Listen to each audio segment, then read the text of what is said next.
शक की समस्या एक बहुत आम समस्या है। बहुत सामान्य सी बात है कि हम रोजमर्रा के जीवन में जब लोगों से किसी तरह का इंटरेक्शन करते हैं तो उनकी किसी बात से या उनके किसी व्यवहार से हम शक कर सकते हैं। हम बुरा मान सकते हैं और हमें ऐसा लग सकता है कि जैसे वो हमारी बेइज्जती करने की कोशिश कर रहे हैं, या हम बहुत डर जाते हैं और हम उन पर शक करने लगते हैं कि जैसे वो हमारा नुकसान पहुंचाने की कोशिश कर रहे हैं।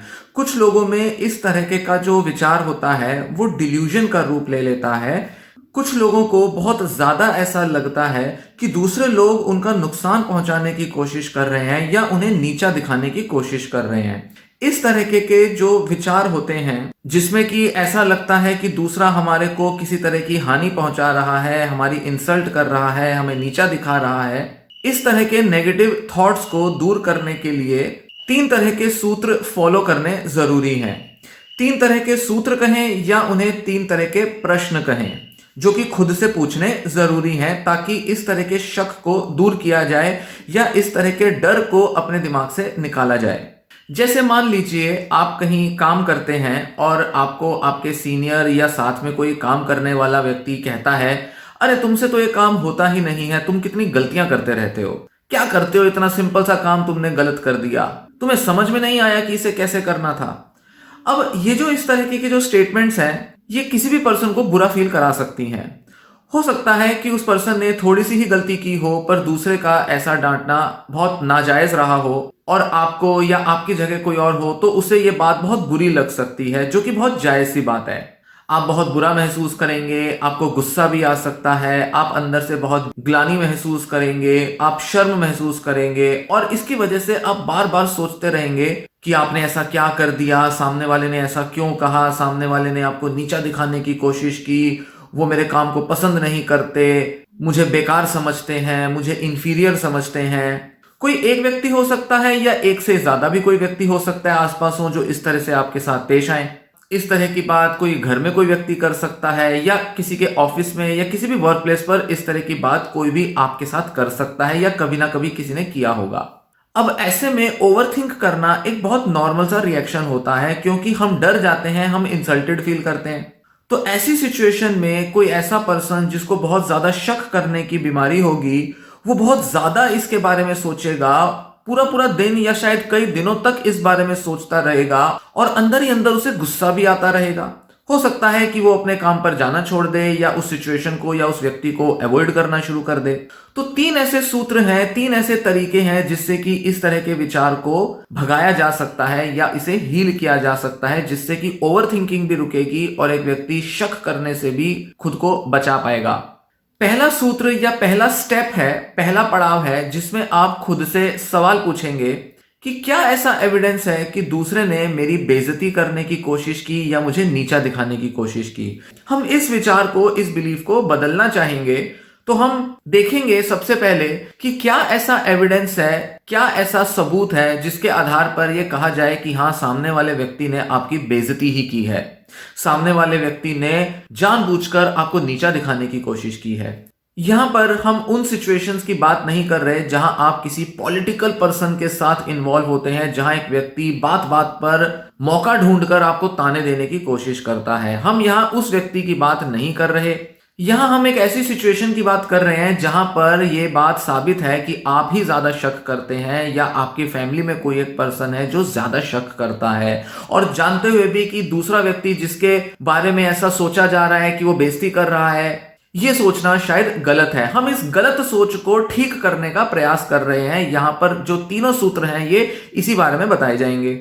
तो यहां हम इस बारे में बात नहीं कर रहे कि किसी के साथ आपकी कोई निजी दुश्मनी है या आपके वर्क प्लेस पर कोई ऐसा व्यक्ति है जो कि बार बार केवल आपको ताना देने की या बेइज्जत करने की ही कोशिश करता है। ऐसे लोग क्योंकि हमारे वर्क प्लेस पर या हमारे घर परिवार में ऐसे हो सकते हैं, इसलिए हम यहां से उन लोगों की बात ना कर यहां पर बात कर रहे हैं जहां पर आपको गलतफहमी हो रही है या आप ज्यादा शक कर रहे हैं।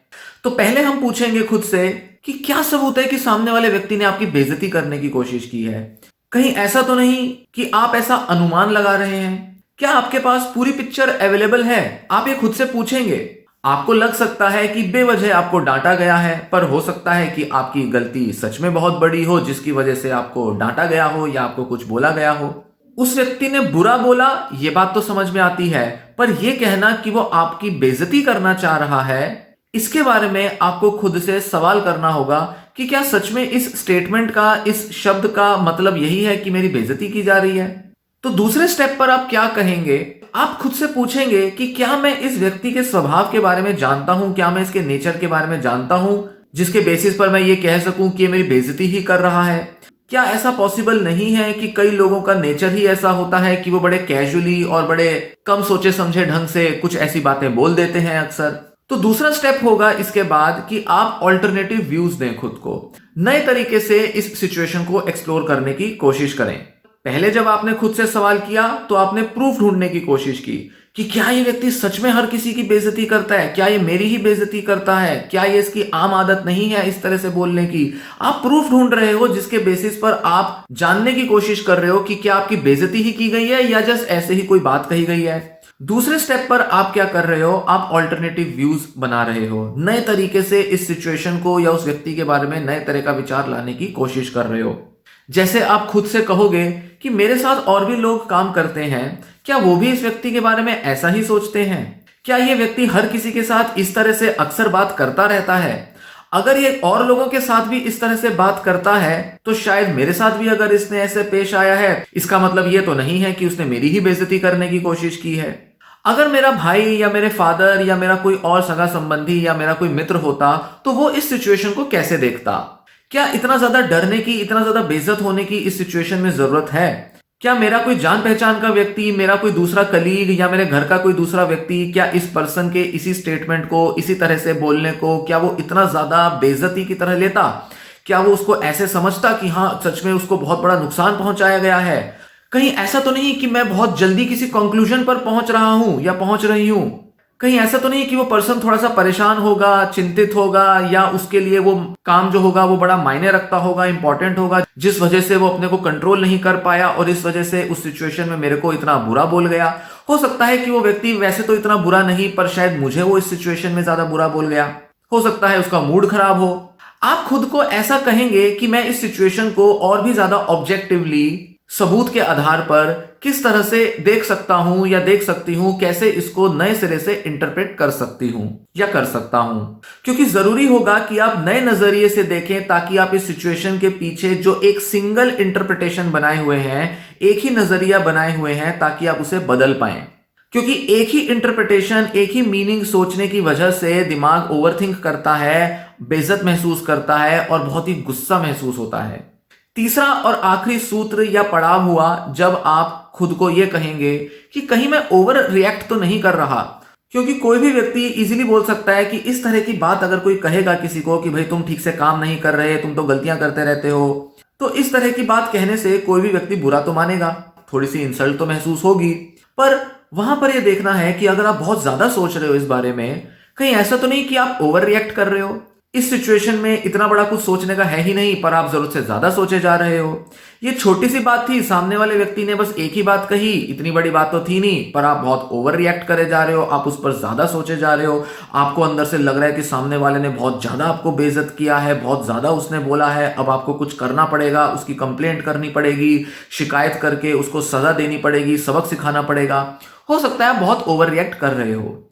यहां मैंने एक उदाहरण दिया, इस तरह के बहुत सारे उदाहरण आपको अपने रोजमर्रा की लाइफ में देखने में मिलेंगे, जहां ये तीनों सूत्र या तीनों जो स्टेप्स हैं अगर आप अप्लाई करेंगे तो आपको बहुत क्लियरली समझ में आ जाएगा कि कैसे इस तरह के नेगेटिव विचार को दूर करना है।